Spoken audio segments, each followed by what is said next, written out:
So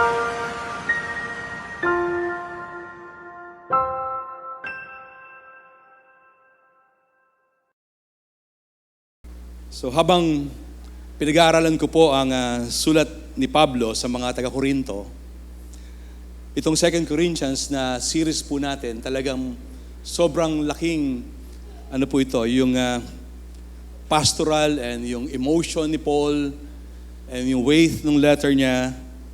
Mararanasan mo bungad pa lang, no? Makikita mo yung very personal sa kanya ito.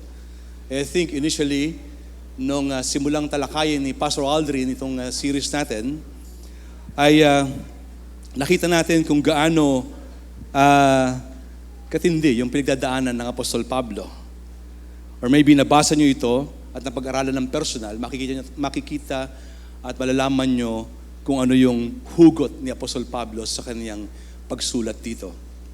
Hindi ito sulat mula sa panahong magaan at walang kapintasan, kundi mula sa gitna ng kapighatian, may misunderstanding at mahirap na lagay ng apostol o si Apostol Pablo sa iglesia sa Corinto.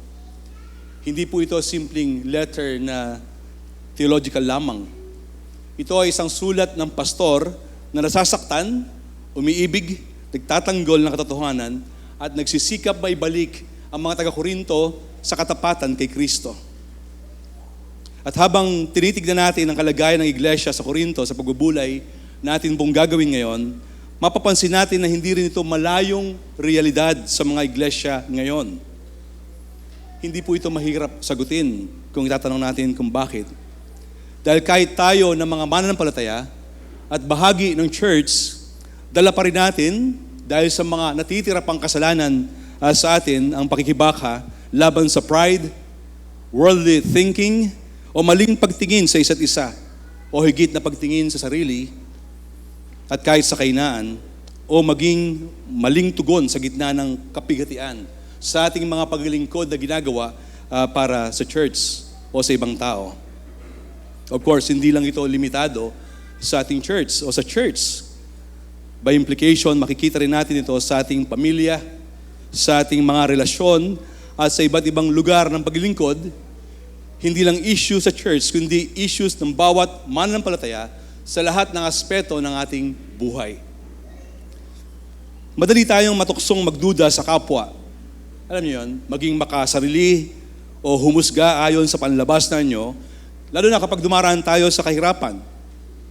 Nanghihina tayo o mga sugat at tensyon sa buhay at paglilingkod na ginagawa po natin. Kaya imbes na magtiwala sa katapatan ng Diyos at mamuhay ng may pag-ibig, integrity at pagtitiis, madalas tayong bumabalik sa sariling pag-iisip na nakaayon sa takbo ng mundo. Madali nating hanapin yung comfort na gusto natin sa buhay. Isa pa, iniingatan natin ang ating imahe sa harap ng tao at inuuna ang sariling kapakinabangan kaysa sa katapatan kay Kristo at sa ikabubuti ng kanyang iglesia. Kapag may hirap at kailangan ng sakripisyo o hamon sa paglilingkod at pakikisama o ating ugnayan sa isa't isa, madalas mas gusto nating umiwas kaysa ipadama yung pagmamahal na kailangan ng church o ng bawat kapatid. May tendency na manahimik tayo, mag-isolate tayo, kaysa magsabi ng katotohanan na may buong pag-ibig. O kaya naman protektahan ang ating sarili kaysa magtiis alang-alang kay Kristo. At tulad ng mga taga-Korinto, maaari rin tayong matuksong sukatin ang spiritual maturity, ministry o relasyon sa iglesia ayon sa panlabas na success o yung comfort, galing magsalita o approval ng mga tao kaysa sa tunay na katapatan, kabanalan at pag-ibig na bunga ng biyaya ng Diyos. Ganito ang realidad sa likod ng sulat ni Pablo sa 2 Korinto. Ang church na ito sa Corinth ay tunay na iglesia. Tinawag nga silang mga banal, mga kapatid ni Paul sa kanyang sulat na una. 1 Corinthians 1:2 o iglesia ng Diyos. Pero sila rin ay iglesyang punong-puno ng problema.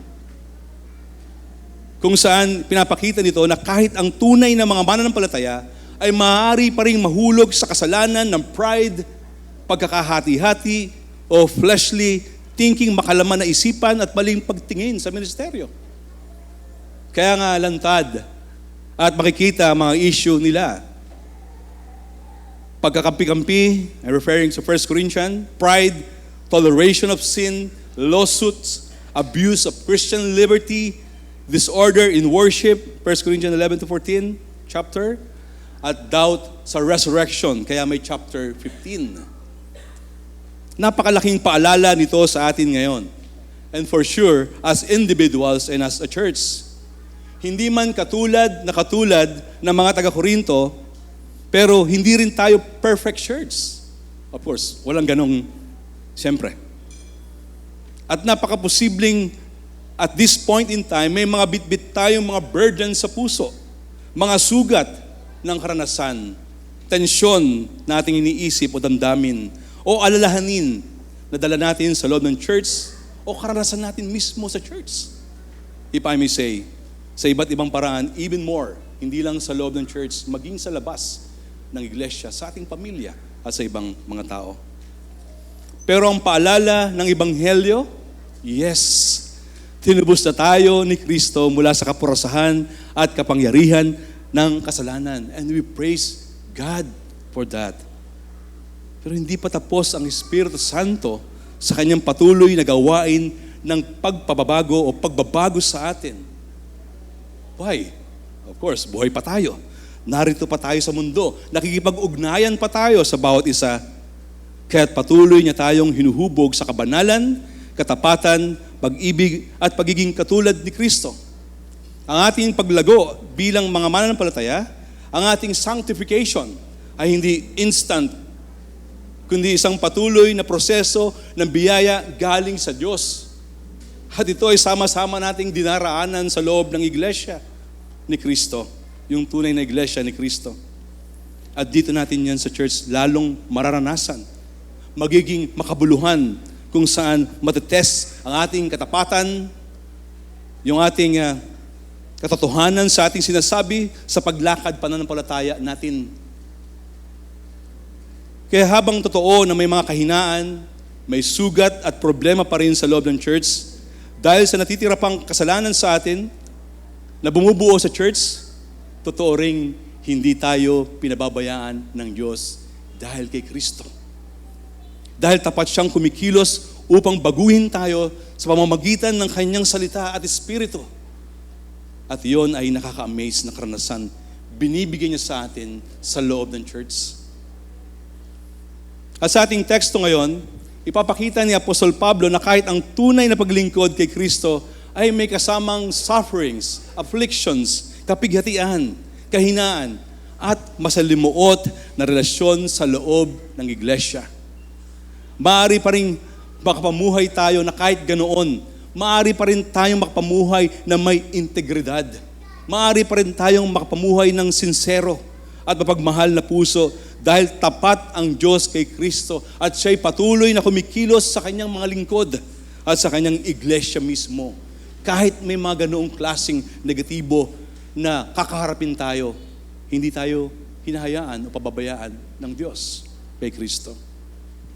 Ang historical background nito ay nagsimula sa Acts 18, kung saan pinasimulan at tinayo ni Pablo ang iglesia sa Corinto sa loob ng mahigit 1.5 taon. Habang nangangaral siya ng Ebanghelyo during that time sa kanyang second missionary journey. Masasabing hindi ordinaryong relasyon ang nabuo at mayroon siya sa kanila. Para kay Paul, sila ay parang kanyang mga anak sa pananampalataya. Sinabi nga niya sa 1 Corinthians 4:15, kahit magkaroon pa kayo ng napakaraming tagapagturo sa pamumuhay Kristiyano, iisa lamang ang inyong ama sapagkat kayo naging ama o na kayo naging mga anak ko sa pananampalataya kay Kristo Jesus sa pamamagitan ng magandang balitang ipinangaral ko sa inyo. At bago pa makarating si Pablo sa Corinto sa Acts 18, dumaan muna siya sa Athens na makikita sa Acts 17. Isang lungsod na kilala sa husay sa filosofiya, mga intelektual na tao, na mga leader, at mataas ang pinag-aralan, ang paghanga sa karunungan ng tao. Doon, nakikipag-usap si Pablo, humaharap siya sa mga tanyag na pilosopo at nangangaral tungkol kay Kristo sa Areopagus. Ngunit kakaunti lamang ang tumugon sa Ebanghelyo. Kaya pagdating niya sa Corinto, Sinabi niya sa 1 Corinthians 2:3 na siya ay dumating na may kahinaan, may takot, at may malaking panginginig. Bakit niya yun sinabi? Hindi lang dahil sa matinding pinagdaanan niya sa mga naunang lugar na pinapuntahan niya, sa Athens, sa Thessalonica, kundi dahil ang Corinto mismo ay lunsod na mataas ang pagpapahalaga sa status, impluensya, husay sa pananalita at karunungan ng mundo. Bilang isang sentro ng kalakalan at kultura, malaki ang paghanga nila sa outward impressiveness at public image. Mas mahalaga ito sa kanila kaysa katapatan ng puso. Kaya mula pa lamang sa simula, malinaw nang may banggaan sa pagitan ng Ebanghelyo ni Kristo at ng pag-iisip ng kulturang nakapaligid sa Korinto, yung values na natanim sa kanila. At dito nakaugat o hugot ng mga sulat ni Pablo. Ang unang Korinto bilang pagtutuwid sa maraming suliranin at kasalanan sa loob ng iglesia. At ang 2 Corinthians bilang isang personal at pastoral na sulat mula sa gitna ng kapigatian, tensyon at panawagan pabalik kay Kristo. At habang tumatagal, tila lalong naging komplikado ang relationship ni Paul at ng iglesyang ito. May mga taong malamang na talagang kumakwestiyon sa kanyang integrity, consistency at apostolic authority. Ang pinaka-root problem ay hindi lang simpleng misunderstanding sa kanyang plano na pag-alis o plans niya na mag-travel. Mas malalim doon ang issue. Ang puso ng mga taga-Korinto ay nahahatak pabalik sa fleshly wisdom o yung isipang makalaman at worldly standards ng ministry. Kaya malamang na hinusgahan nila si Pablo ayon sa panlabas na pamantayan. Mahina ang taong yan. Naghihirap, pabago-bago raw ng plano. Emotionally intense at hindi impressive ayon sa standards ng mundo. Makikita ito sa verse 12 ng ating text. Kung saan ipinagtatanggol ni Pablo na siya ay lumakad, hindi ayon sa karunungang makalaman, kundi ayon sa biyaya ng Diyos. Meaning, ang accusation laban kay Paul ay para bang siya ay double-minded, para bang minamanipula niya tayo, o manipulative, o fleshly sa motives niya. Kaya doon sa verse 17, tinanong niya, ako ba'y nagpapabago-bago at ang oo ko ba ay oo at hindi? So hindi lang to pansarili o in terms of logistic ang issue dito. Ang integrity ang tayapato ni Pablo at trustworthiness ng ministeryo niya ang tinatamaan. Ito rin ang dahilan kung bakit mabigat ang sinabi niya sa verse 8 ng chapter 1 ng 2 Corinthians. Kami ay lubhang nabigatan ng higit sa aming makakaya. Ano pat nawala na kami ng pag-asang mabuhay pa. Hindi exaggeration kay Paul yun. Ang matinding kapigatiang dinanas niya sa Asia ay madugong riot sa Efeso. Acts 19:25 onwards, hindi natin babasahin. Kung saan doon muntik na siyang mapatay ng mga pagano dahil nalugi ang negosyo ng kanilang Diyos-Diyosang si Artemis dahil sa ebanghelyo na dala nila Paul. Kaya habang sa karanasang ito, kabaligtaran naman ang reaksyon sa Korinto. Ginamit ng mga kritiko niya ang kanyang mga pagdurusa para pagdudahan ng kanyang pagiging apostol. Kung talagang pinagpala at may kapangyarihan siya mula sa Diyos, bakit ganyang kahina at kapuno ng paghihirap ang buhay niya? Malamang dagdag pa nila, tent maker lang ito. Para bang sa panahon ngayon, sasabihin ng iba, huyo ka. Sa halip na damayan at ipag-praise siya, mukhang may panghusga sa tapat na lingkod ng Diyos. Pero dito, binabaligtad ni Pablo ang kanilang worldly thinking. Sa buong 2 Corinthians, pinapakita niya na ang kapangyarihan ng Diyos ay nahahayag hindi sa worldly impressiveness, kundi sa kahinaan, sa pagtitiis, katapatan, at suffering for Christ. Kaya nga, consistent ito sa buong tema ng 2 Corinthians. Ang relasyon ng suffering at ng kapangyarihan o power of the Spirit sa apostolic ministry ni Paul. At dito papasok ang relevance nito sa atin ngayon. Dahil ang tendency ng puso nating bilang mga believers ay maaaring katulad din ng sa mga taga-Korinto. kung hindi tayo magiging sensitibo at makikinig sa salita ng Panginoon, na kapag may mga problema, o kaya hindi tayo, o may misunderstanding, o kaya may criticism, o hirap sa pagsunod kay Kristo, madalas gusto nating umatras na lang to defend ourselves and maging malamig sa church. Humiwalay na lang, mag-isolate na lang, o mamuhay ayon na lang sa gusto ng mundo. Madalas sinusukat natin ang success ng ministry sa comfort, popularity, smoothness ng ministry o relationship o outward na nakikita natin panlabas kaysa sa katapatan at sa ating Panginoong Yesus. Kaya masasalamin sa maraming mga churches ngayon ang ganitong klase ng issue, challenges, problema dahil sa kasalanan. Kaya magandang itanong, magiging tapat pa ba tayo kay Kristo kahit hindi madali ang paglilingkod? May kasamang kapigatian o suffering sa mga ginagawa natin? Magpapatuloy ba tayo? Magmamahal ba tayo sa iglesia kahit may sakit at may disappointments ang iba sa atin? Maglilingkod ba tayo ng may integrity kahit hindi tayo maintindihan? O sometimes, hindi talaga ma-appreciate ka? Kasi may mga pagkakataon, gagawa tayo ng mahihirap na desisyon alang-alang sa spiritual good ng iba. Pero pwede kang ma-misinterpret. At ang sagot sa sulat ni Paul o salita ng Diyos sa buong section na ito ay hindi maging mas matatag lang kayo. Hindi yon. Ang sagot niya ay bumalik sa katapatan ng Diyos kay Kristo sa gospel.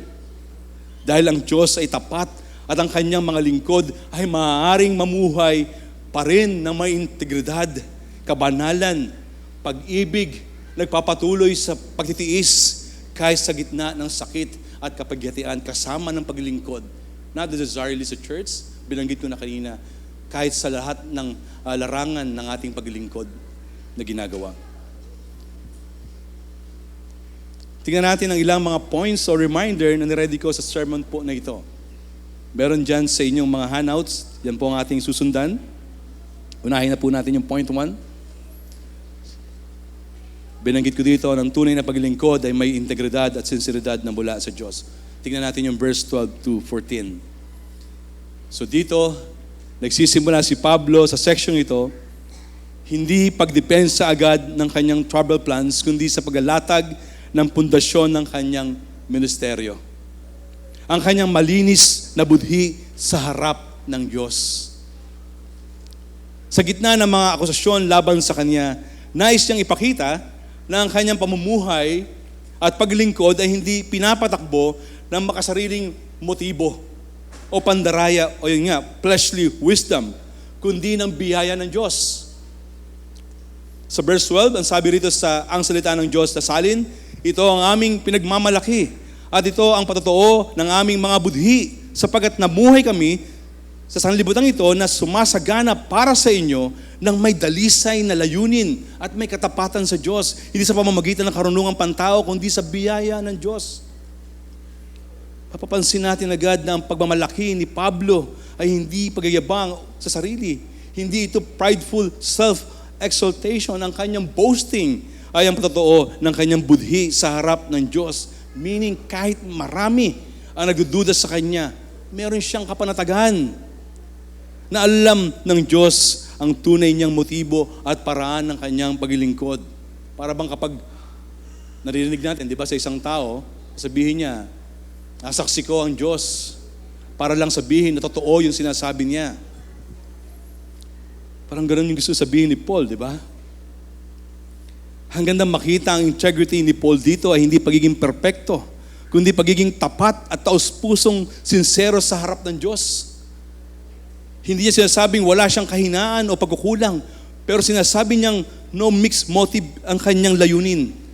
Hindi niya intensyong magmanipula at walang hidden agenda sa kanyang ministeryo. Ginamit ni Pablo ang salitang with simplicity and godly wisdom sa ESV. Sa ibang salin sa Tagalog, kabanalan at sensiridad na mula sa Diyos. Ang sensiridad dito ay may idea ng purity o pagiging walang halong ibang pakay. Hindi ito partly para kay Kristo at partly para sa sariling reputasyon lang niya. Ang kanyang paglilingkod ay malinaw at tuwid sa harap ng Diyos. Ito ang gusto niyang sabihin sa kanila. Napakahalaga nito lalo na sa konteksto ng Korinto. Dahil nga nakita natin kanina na ang lungsod ng Korinto ay kilala sa culture ng rhetoric, public image, self-promotion at honor competition.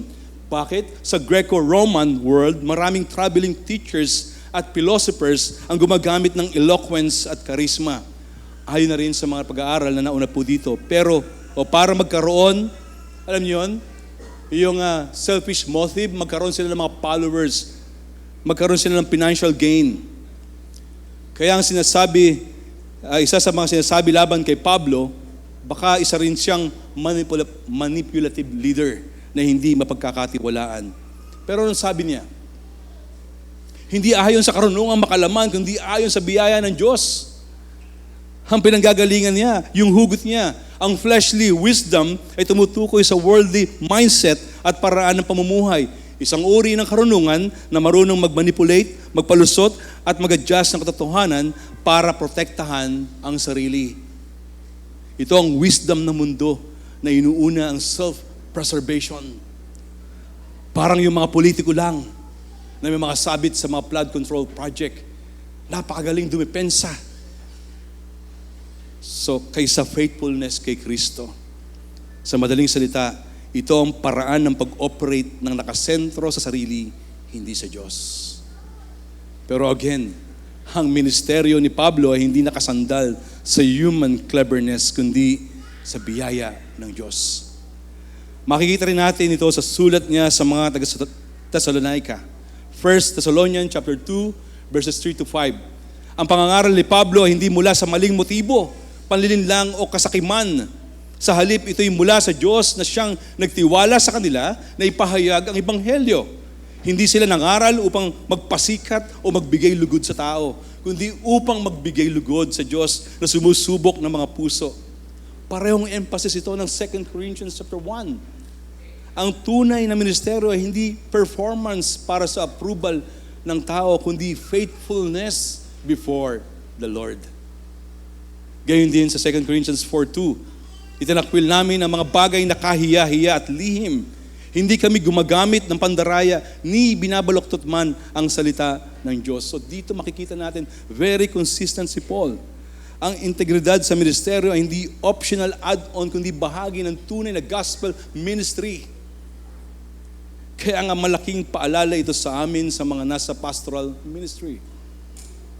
Gospel teaching ministry, preaching ministry. That's why we need your prayer na hindi kami mahulog o bumagsak, ma-disqualify sa bagay na ito. Kaya na-appreciate ko personally yung mga group na meron tayo. Kaya talagang napakainam ipagpatuloy yung ating mga discipleship group, yung ating mga grace community, yung ating mga small group at marami pang iba. Para na rin saan? Para na rin mabantayan tayo. Para na rin sa ating accountability. Mabantayan tayo sa ating buhay, yung ating sanctification. Maging intentional tayo sa bawat isa. Again, not necessarily for men's only. Lahat tayo bilang member ng church. Mahalaga ito sa ating lahat. Kaya huwag nating palalampasin ang mga opportunity na meron tayong ganitong mga pagsasama-sama. Kasi dito tayo huhubugin lalo. Alam niyo yun, parang mas maliit na grupo, mas magiging intentional tayo. That's why I appreciate yung aming men's discipleship group.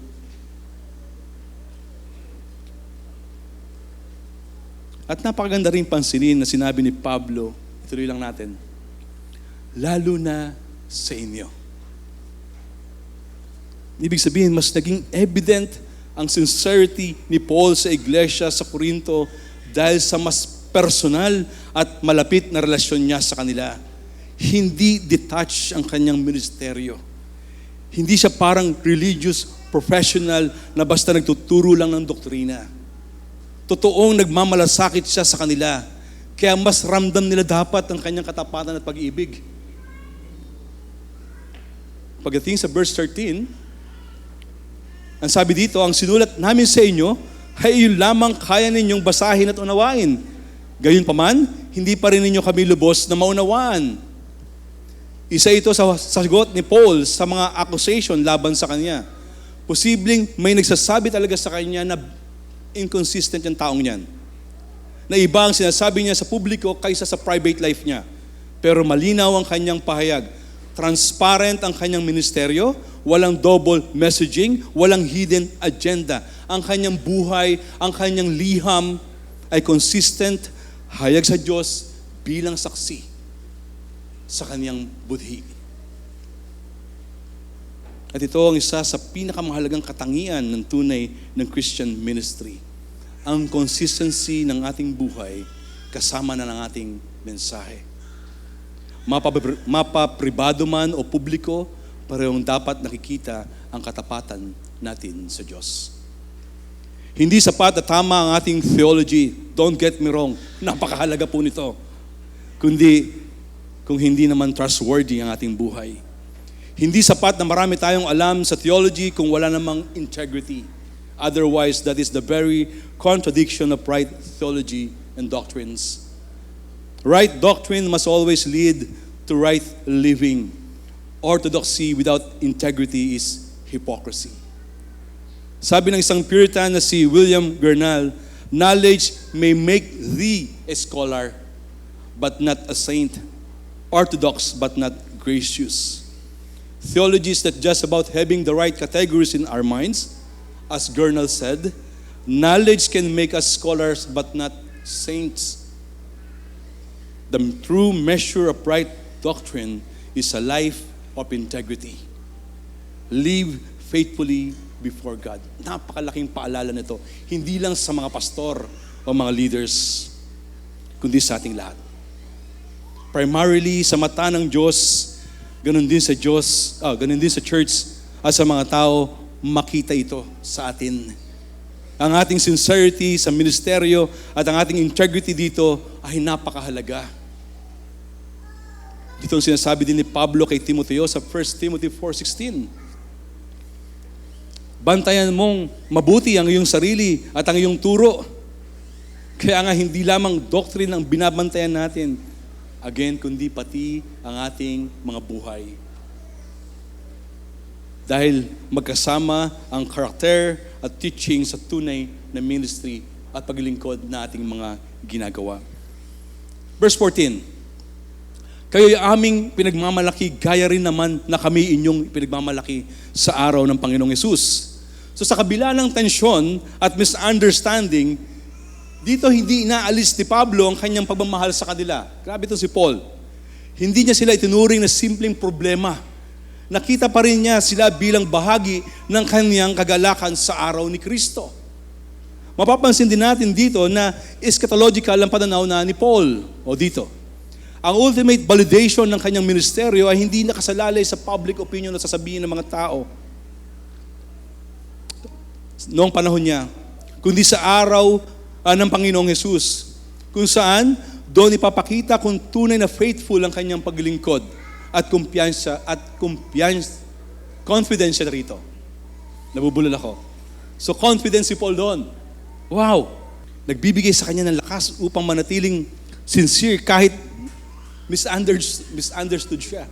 Kahit pinapersecute siya, inaalipusta siya, kino-question siya ng mga tao na kumakalaban sa kanya. At mainam na mag-reflect tayo rito ngayon. Hindi lang para sa amin ng mga nangunguna, kundi again, maging sa bawat isang member ng church. Dahil madalas, ang pinakamalaking tukso sa ministry na ginagawa natin, hindi ang persecution. Kasama yon. But at this point, gusto kong i-emphasize yung hypocrisy na maaari nating makomit. Madaling maging strategic o maging mukhang looking good sa iba, pero walang sincerity. Madaling magmukhang spiritual, pero secretly motivated by pride, recognition, control, o self-preservation. Yes, pwedeng may external effectiveness sa mga ginagawa natin, pero make it sure, kasi kung walang integrity at sincerity, walang tunay na gospel fruit in the long run. We will magsasuffer pa yung mga taong ating pinaglilingkuran. At dahil doon, Ito'y napaka-problematic sa ating buhay at patotoo. At hindi nga lang ito sa church. Tayo rin, napakalaking reminder ito talaga sa atin, sa akin, sa ating pamilya, sa ating asawa, sa inyong mga anak, o sa mga tao sa paligid natin, o sa man tayo nilagay ng Panginoon. Kaya't ang prinsipyo ng sincerity at integrity ay dapat i-apply natin sa lahat ng larangan o aspeto ng ating buhay saan man tayo dinadala ng Diyos. Kaya nga gaya ng paalala ng author pa rin na si Paul sa Colossians 3:23, anuman o anumang inyong ginagawa, gawin ninyo ng buong puso na parang sa Panginoon at hindi sa tao. Meaning, ang tunay na paglilingkod ay hindi para magbukhang mabuti sa paningin lang ng tao ang mga ginagawa natin, kundi para sa Panginoon na nakakakita ng lahat ng ating ginagawa. Walang lihim, kundi lantad sa Kanya ang lahat ng bagay. Kaya magandang itanong natin sa pagbubulay at this point, ano ang nagtutulak sa ating paglingkod? Recognition ng tao? Approval ng iba? O validation ng iba? O masyado tayong nag-aalala sa ating reputation? O yung controlling tayo?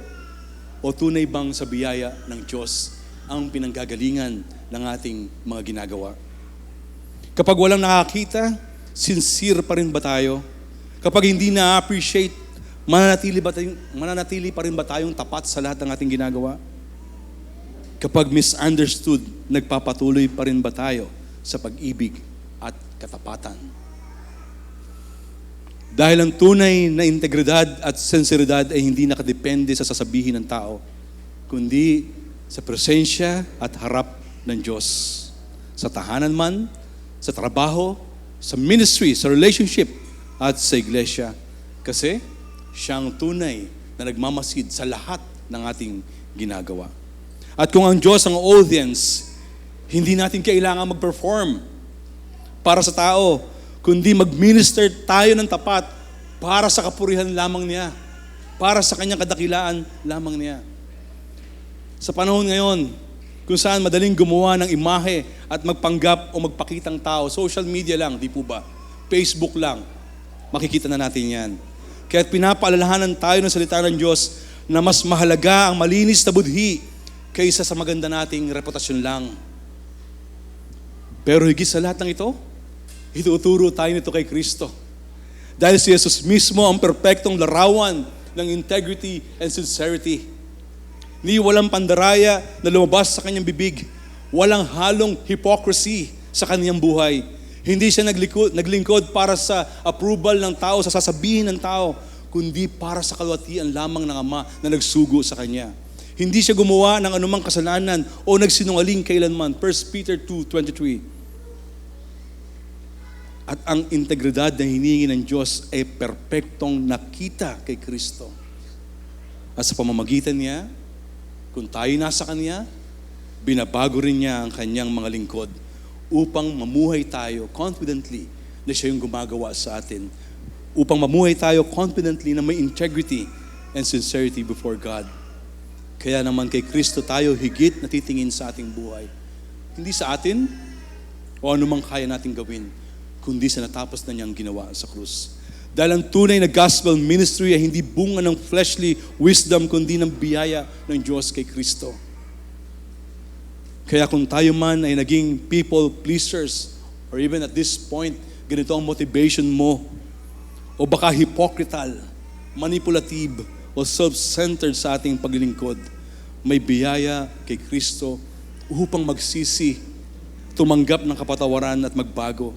Ito, otherwise, ang layunin ng kanyang krus.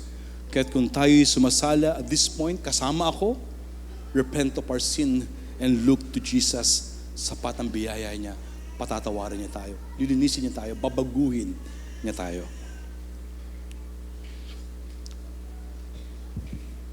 Ngayon naman, hindi lamang sa kanyang malinis na budhi pinagtatanggol ni Pablo ang kanyang ministeryo. May ilan pa rin nag-akusa sa kanya na inconsistency dahil sa pagbabago ng kanyang travel plan, tulad ng binanggit ko na noong una. Kaya mula sa usapin ng integridad at sinseridad, ipapakita niya rito ang mas matibay na pundasyon ng kanyang katapatan Ang mismong katapatan ng Diyos kay Kristo na tumawag at naglagay sa Kanya bilang apostol. Kaya ito yung pangalawa. Ang tunay na paglingkod ay nakaugat sa katapatan ng Diyos kay Kristo. Yung verses 15 to 22. So dito, dahil hindi niya tinuloy agad ang original niyang planong pagdalaw, again, malamang na inakusahan si Pablo ng marami na siya raw ay inconsistent. Ang taong yan ay unreliable at pabago-bago ng isip. Na parang ang salita niya ay, oo ngayon, pero hindi bukas. May mga sarili silang expectations. Normal, di ba, sa mga tao. So hindi niya ito sasabihin kung walang bumabatikos sa kanya. Pero sa halip na simpleng ipagtanggol ng kanyang nabagong schedule, dinala ni Pablo ang usapan sa mas malalim na theological truth na makikita natin sa text. Ang katapatan ng Diyos kay Kristo. Dahil para sa Kanya, ang tunay na sukatan ng tapat na ministeryo ay hindi nakabatay sa panlabas na galing o sa kakayahan lang na ma-meet ang lahat ng expectations ng tao sa Kanya, kundi sa pagiging tapat ng Diyos na nahayag na kay Hesukristo. So titingnan natin yan. So dito sa verse 15 to 16, sinabi niya, dahil sa pagtitiwalang ito ay binalak kong pumunta muna sa inyo upang tumanggap kayo ng ikalawang pagpapala.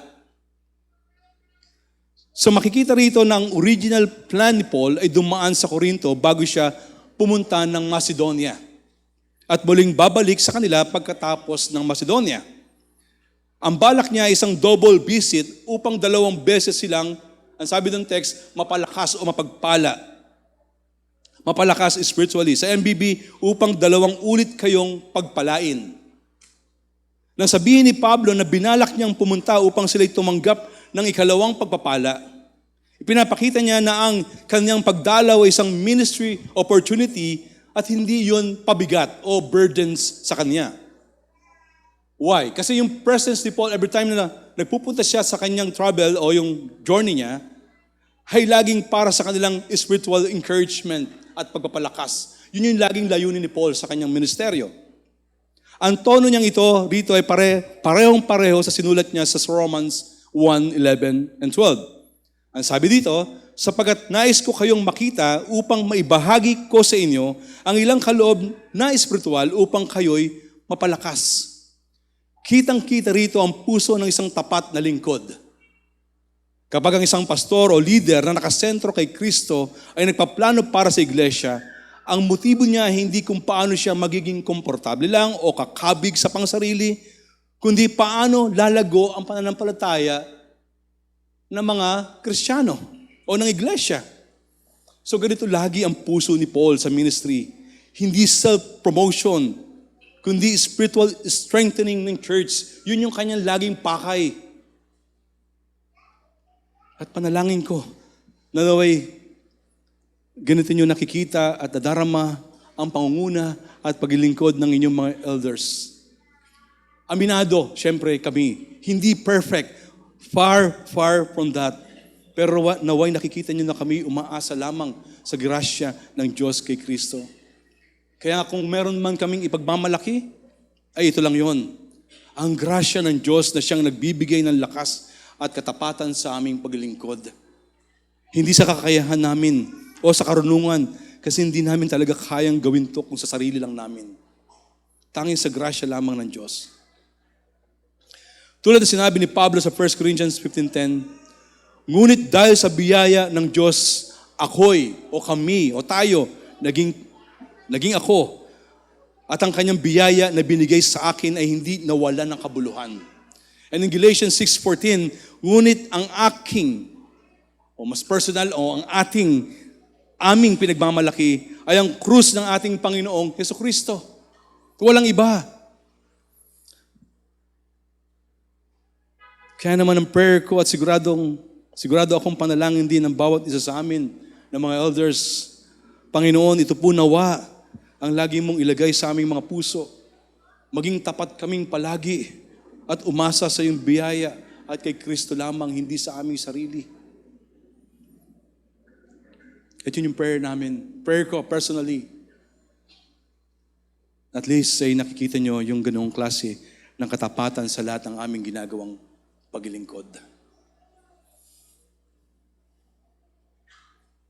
At dahil hindi natuloy agad ang plano niya, so naging issue ito sa marami. Tuloy natin. Kaya sinabi ni Pablo sa verse 17, ako ba'y nagdadalawang isip ng balakin ko ito? Ako ba'y nagpaplanong tulad ng mga taga-sanlibutan na nagsasabing ng oo at pagkatapos ay hindi naman pala? Dito tinatanggi niya mismo na ang kanyang ministry ay pinapatakbo ng ayon lang sa laman. At ang ibig niya sabihin, hindi siya gumagawa ng desisyon batay sa worldly wisdom o self-interest niya, kundi sa biyaya ng Diyos.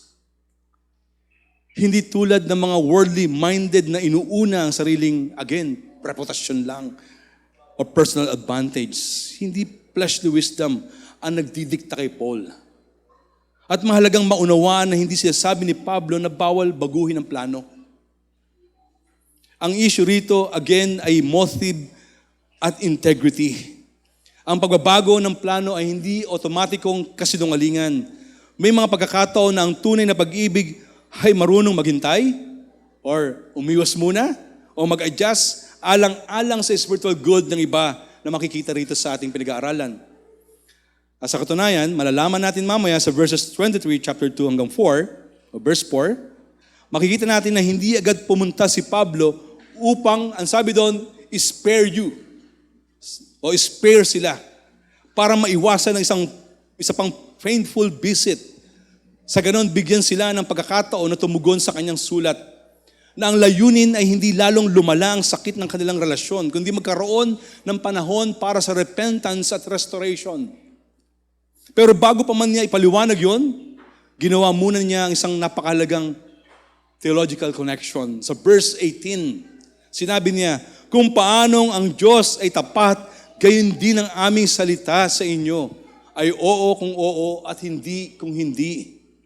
Mahalagang maunawaan ito dahil ang usapin dito ay hindi lamang tungkol sa personal reliability ni Paul, kundi tungkol sa pagiging mapagkakatiwalaan ng ebanghelyo na kanyang ipinapangaral. Para bang sinasabi ni Pablo, kung iniisip ninyong ako ay unreliable o pabago-bago, huwag niyong isipin ganun din ang Diyos o ang ebanghelyong ipinangaral namin sa inyo. Kaya nga agad niyang ikinunek ang kanyang ministeryo sa katapatan ng Diyos kay Kristo. At ito yung center ng section. Ang katapatan ni Pablo ay hindi nakakabit o nakaugat sa kanyang sariling kakayahan. Consistency o pagiging walang pagkukulang, kundi sa hindi nagbabagong katapatan ng Diyos. Maaari tayong magkamali sa mga practical decisions. Maaari tayong ma-misunderstand. Maaari tayong hindi laging malinaw sa ating mga gustong sabihin o pakikipag-ugnayan. Ngunit tandaan natin ang pundasyon ng ministry ay hindi human flawlessness. For sure, madadapa tayo, manghihina tayo. Pero huwag mawala yung divine faithfulness na pinakamahalaga sa lahat, na lagi nating ibaon sa ating puso. Kaya pagdating sa verse 19, sinabi niya, ang anak ng Diyos na si Jesucristo na ipinangaral namin as nina Silvano at Timoteo ay hindi oo at hindi dahil lagi siyang oo. Napakaganda nito dahil dinala ni Paul ang usapan mula sa mga issue tungkol sa travel plans, accusations at misunderstanding papunta sa ating Panginoong Jesucristo mismo. Ipinapakita niya na ang sentro ng kanyang ministeryo ay hindi, again, ang kanyang sarili, kung hindi sa di nagbabagong anak ng Diyos na walang iba kundi ang ating Panginoong Hesus. At si Kristo ay hindi oo at hindi. Hindi siya inconsistent. Hindi siya unreliable. Hindi siya pabago-bago. Kaya nga sinabi niya sa verse 19 to 20 na ang anak ng Diyos na ipinangaral nila ay hindi oo at hindi, kundi sa Kanya ay laging laging oo. Sapagkat gaano man karami ang mga pangako ng Diyos, lahat ng ito ay natutupad kay Kristo. Ito yung theological heart ng passage na ating pinag-aaralan. Lahat ng pangako ng Diyos sa buong kasaysayan ng pagtupos ay natutupad o natupad kay Kristo. Ang pangako ng tagapagligtas mula sa Genesis 3:15, ang pangako kay Abraham, ang Davidic covenant, ang new covenant, ang ating kapatawaran sa kasalanan, yung righteousness na napasa atin, yung buhay na walang hanggan na naghihintay sa atin, yung presensya ng Diyos sa atin ngayon, at ang mana ng mga banal, lahat ng ito ay naging oo kay Kristo. At yun yung meron tayo. Makikita rin natin sa Luke 24:27 onwards, verse 27 lang ang babasahin ko, at ipinaliwanag niya sa kanila sa lahat ng kasulatan ang mga bagay tungkol sa Kanya, tungkol sa Panginoong Yesus. Ipinakita mismo ni Jesus na ang buong kasulatan ay tumuturo sa Kanya bilang katuparan ng plano ng Diyos at pangako ng Diyos, at natupad yon. Kaya ang tunay na Christian ministry ay dapat laging humahantong kay Kristo, sapagkat Siya ang sentro ng katapatan ng Diyos, ng ating pag-asa, maging ng ating pagsamba sa Diyos. Sa Hebrews 1:1 and 2, noong unay nagsalita ang Diyos sa ating mga ninuno, sa pamamagitan ng mga propeta, ngunit sa mga huling araw na ito ay nagsalita siya sa atin sa pamamagitan ng anak. Si Kristo ang climactic fulfillment ng revelation at redemption plan ng Diyos, at yun ay natupad nang siya'y dumating dito. So ano nakita natin dito? Hindi lang ito basta personal defense ang ginagawa ni Paul. Ito ay Christ-centered defense ang ginagawa niya. Para bang sinasabi ni Pablo, kung alam ninyo kung gaano katapat ang Diyos kay Kristo, mauunawaan ninyo rin ang klase ng ministry na ginagawa namin. At dito makikita natin ang tunay na paglingkod ay hindi self-rooted, kundi Christ-rooted. At ang katapatan sa ministry ay bunga ng pagkakakilala sa tapat ng Diyos. Kaya kapag shallow o mababaw ang ating pagkakilala kay Kristo at sa katapatan ng Diyos, totoo na madali tayong matitinag ng mga pagbabago ng sitwasyon o mga puna ng tao at mga pagsubok sa paglilingkod. Pero dito kapag nakaugat tayo sa katapatan ng Diyos kay Kristo, ang siyang oo sa lahat ng kanyang pangako, nagkakaroon tayo ng matibay na sandalan, kaaliwan at encouragement. Of course, na hindi nakasalalay sa approval ng tao o sa ginhawa ng kalagayan natin, kundi sa hindi nagbabagong katapatan ng Diyos. Makikita rin natin ito sa mismong buhay ni Paul. Nakalaunan ay sinabi niya, kabi-kabilaan ang pagpapahirap sa amin. Ngunit hindi kami nalulupig. Kung minsay nababagabag, ngunit hindi kami nawawalan ng pag-asa.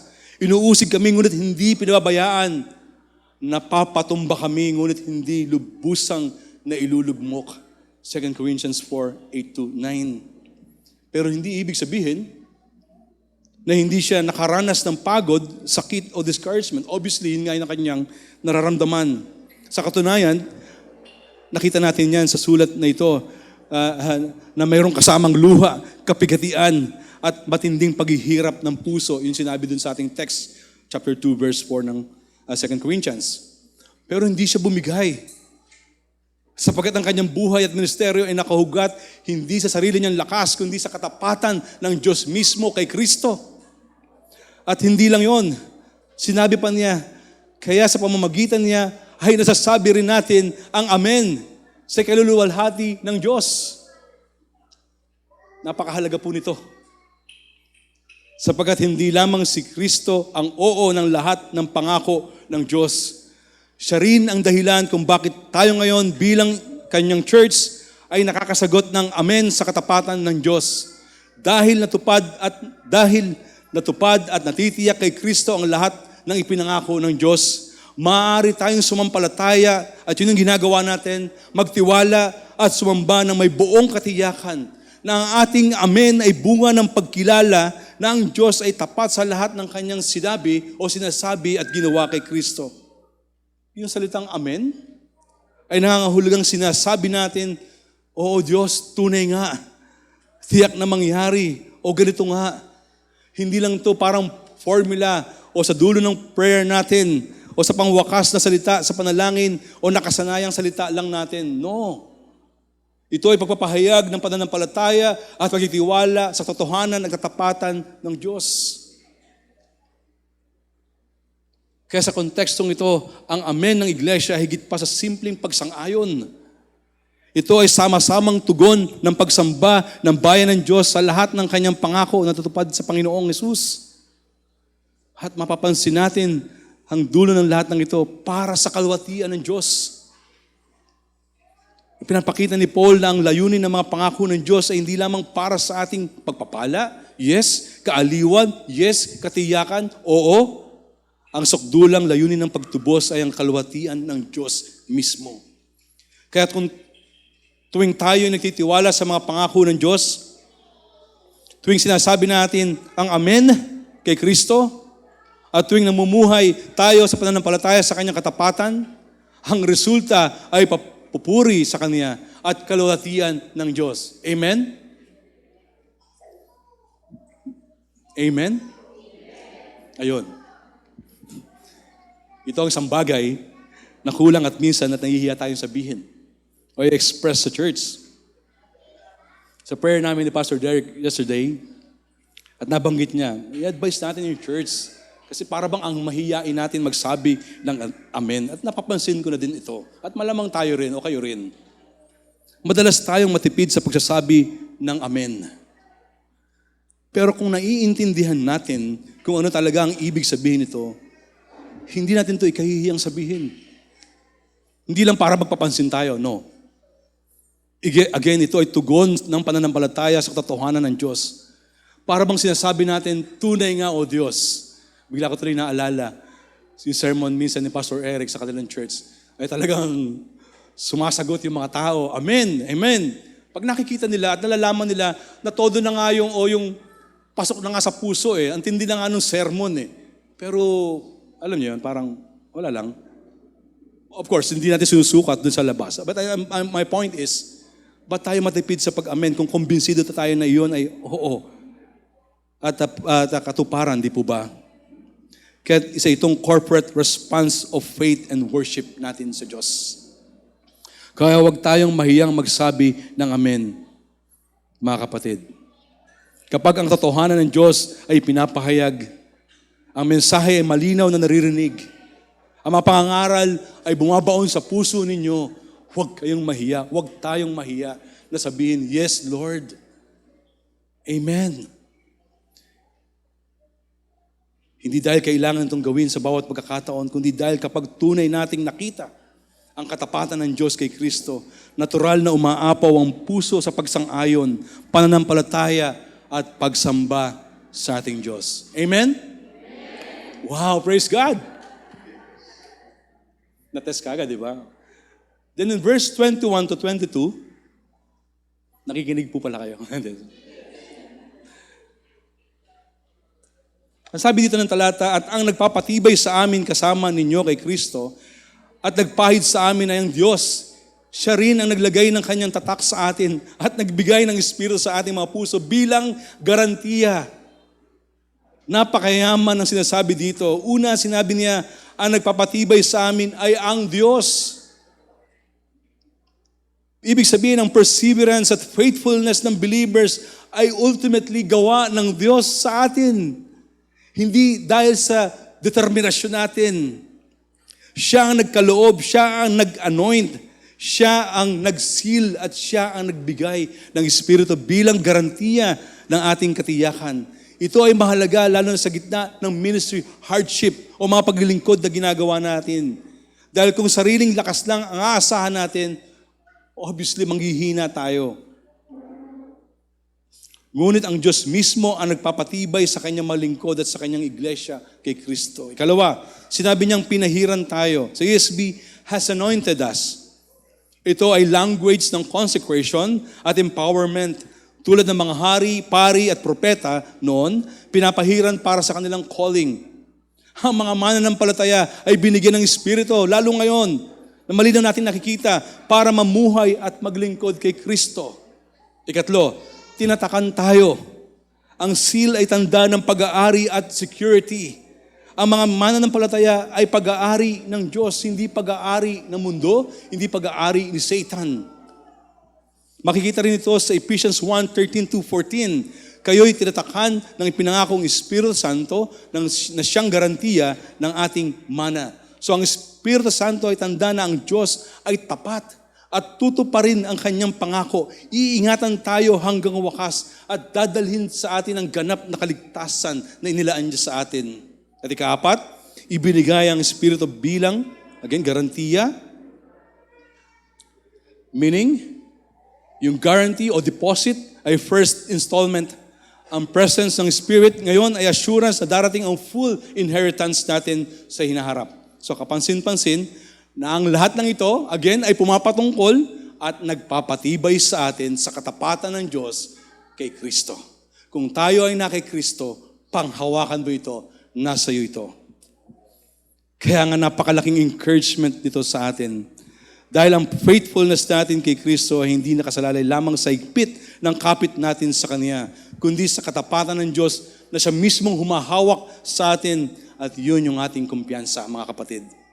Hindi tayo hinahawakan ng Diyos dahil mabuti ka, dahil perfect ka, walang ganon, kundi dahil tapat siya sa kanyang anak at sa kanyang mga pangako sa kanyang mga anak. Kaya kahit may mga ganap na hindi okay o may mga struggles, affliction sa paglilingkod, maaari pa rin manatiling tapat tayo na lingkod ni Kristo dahil ang Diyos mismo ang nagpapatibay sa atin. Amen. Hininaan ko na talaga. Wow, praise God. Panghuli. Ipapakita naman ngayon ang tunay na dahilan kung bakit niya ni Paul, ang salita ng Diyos, bakit niya ba pinagpaliban yung kanyang visit o pagdalaw sa Korinto?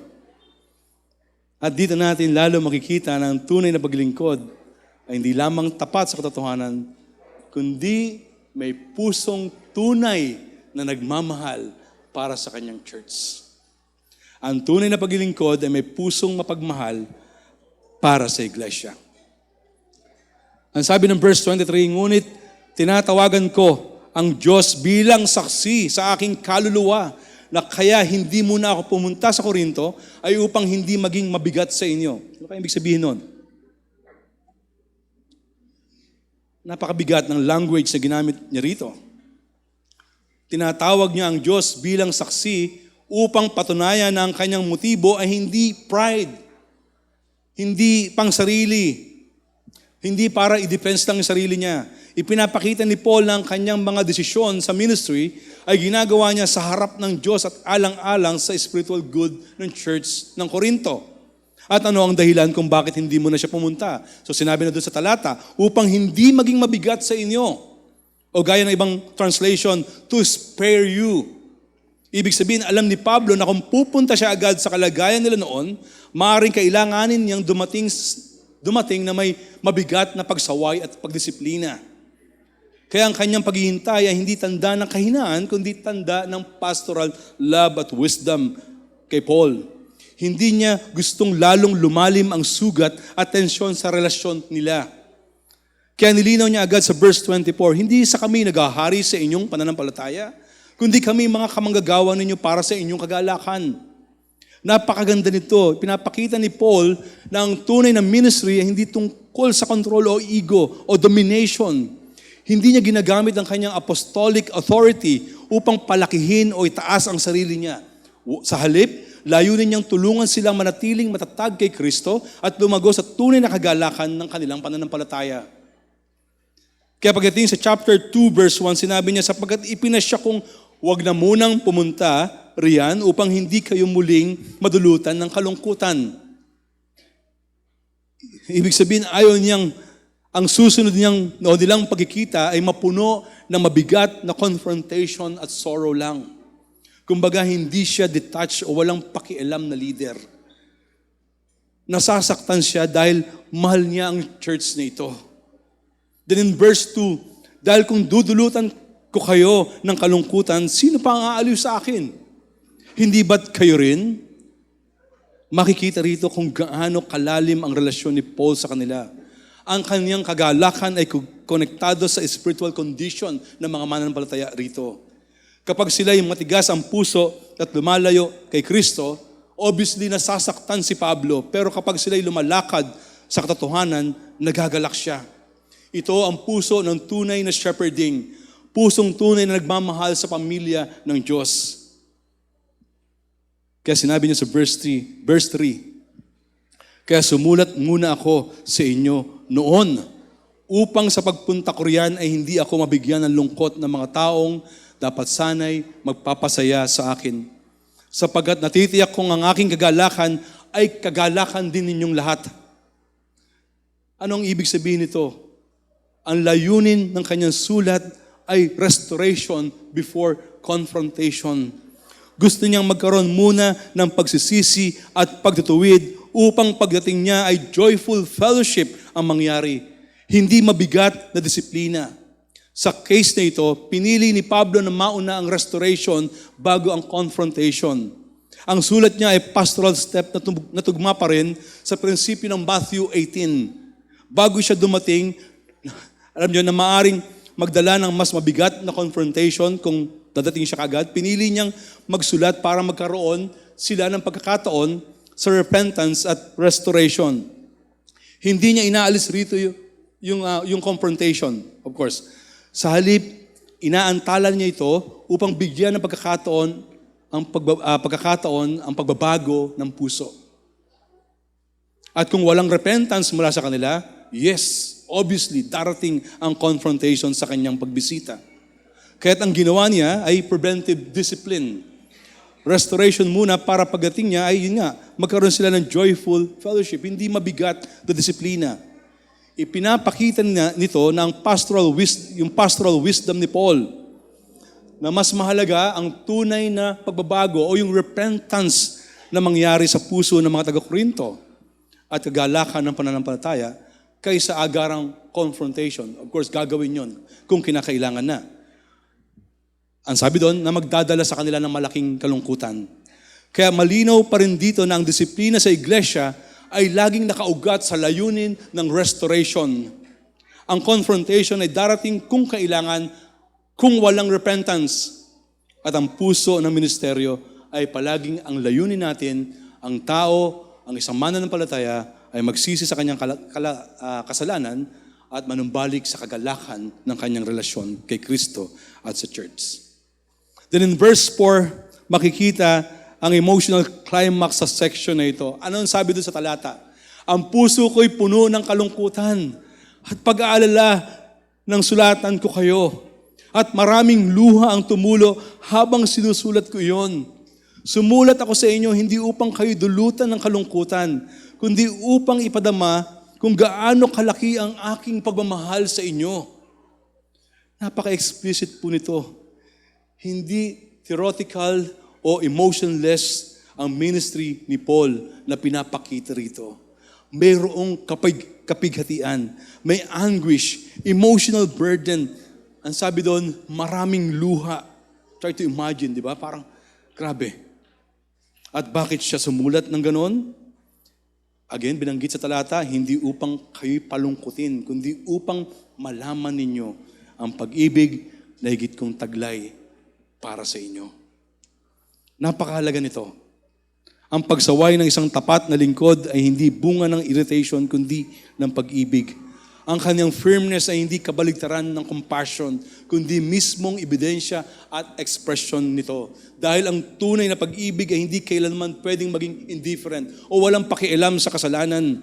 Ang tunay na shepherd ay laging handang magsabi ng mahirap na katotohanan, hindi para manakit, hindi para mag-humiliate, kundi alang-alang sa restoration at spiritual joy ng buong iglesia o ng mga nagkakasala. Makikita rin ito sa Galatians 6:1. Mga kapatid, kung ang sino man ay mahulog sa anumang pagkakasala, kayong mga espiritual ang dapat magpanumbalik sa kanya sa espiritu ng kaamuan. Muli, ang layunin ng biblical correction ay restoration, hindi humiliation. Sa panghuli, ituturo tayo ng puntong ito sa ating Panginoong Yesus. Sa dami-dami ng sinabi ko, ito ang pakatandaan natin, ang ating Panginoong Jesucristo. Bakit natatapos sa kagalakan ang bawat luha at pagsubok sa ministeryo? Dahil sa hindi nagbabagong katapatan ng Diyos. Kung babalikan natin ang sinabi ni Pablo, gaano man karami ang mga pangako ng Diyos, lahat ng ito ay laging oo kay Kristo.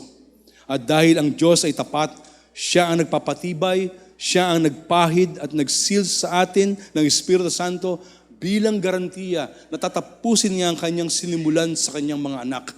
Si Jesus mismo ang tunay at dakilang pastol na hindi lamang nagsalita ng katotohanan, kundi ibinigay ang kanyang sarili upang tuparin ang katapatan ng Diyos para sa kanyang mga hinirang. Siya ang man of sorrows na nagtiis alang-alang sa kanyang iglesia. Siya ang tapat na umibig at patuloy na iibig sa atin hanggang wakas. At ito ang magiging wakas ng lahat ng bagay ayon sa kanyang salita. Ang iglesia na kanyang minahal at patuloy na minamahal, ang iglesia na kanyang pinanumbalik at pinatibay sa pamamagitan ng kanyang espiritu, ay siya ring papakasalan niya bilang kanyang bride sa kalwalhatian.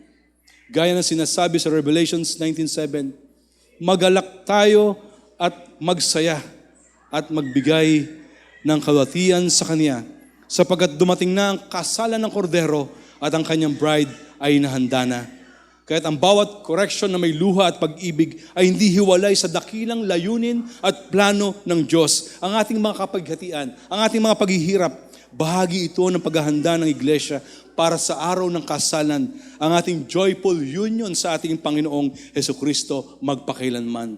Ang pagpapatibay at pagtutuwid sa atin ngayon ay ang patunay lamang na tapat ang Diyos sa kanyang tatak at garantiya sa atin na mga anak kay Kristo.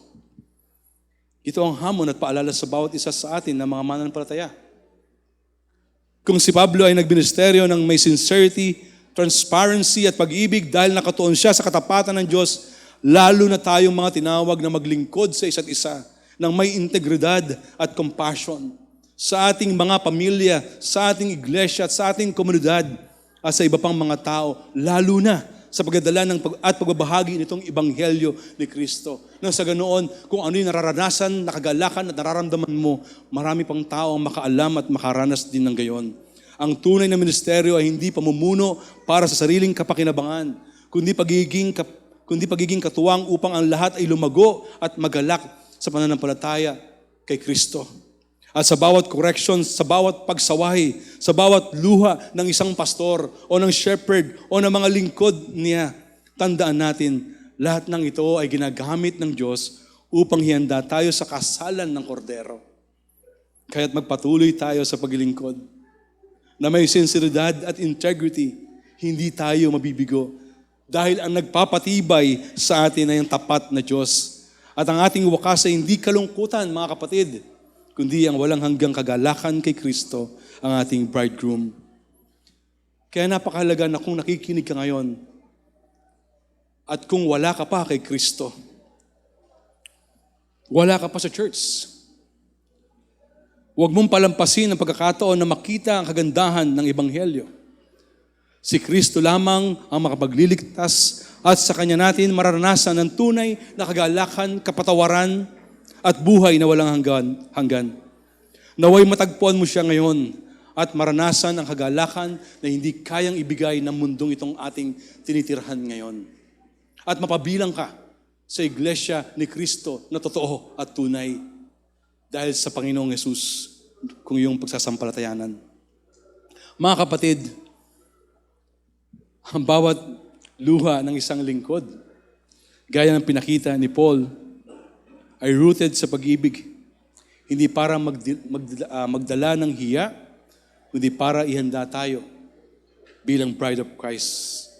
Again, at sa dulo, dahil ang Diyos ay tapat sa atin, ang ating ministeryo ay hahantong sa pinakamasayang tagpo na ating pinakahihintay, na tayo ay mapasapiling ng ating Diyos na buhay.